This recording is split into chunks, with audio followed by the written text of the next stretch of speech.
रहीम अस्सलाम वालेकुम। मौसम की ताज़ा तरीन सूरत हाल के साथ मैं मलक ज़हीर।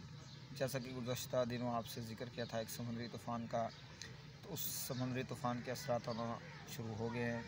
इस वक्त उस समुद्री तूफ़ान की वजह से सिंध के जो साहिली इलाके हैं, कराची बदीन समेत मुख्तलिफ़ इलाके, वो तेज़ हवाओं की ज़ेर असर हैं। बाज़ मकामात से बारिश की इतलात हैं।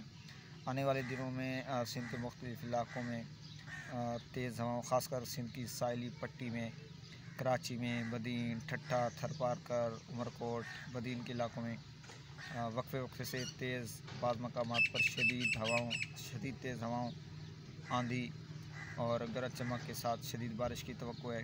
इसके अलावा मुल्क के दीगर हिस्सों की बात की जाए तो मुल्क के दीगर बालाई और वस्ती इलाकों में भी आज एक मगरबी सिस्टम असरानंदाज हो रहा है, जिसके बायस आइंदा 2 से 3 रोज़ के दौरान पंजाब, KPK, कश्मीर, गिलगित बल्तिस्तान, शुमाल मशरक़ी बलूचिस्तान में मुख्तलिफ़ मकामात पर तेज़ हवाओं, आंधी और गरज चमक के साथ बारिश, बाज़ मकामात पर मूसलाधार बारिश और यालाबारी की तवक्को है।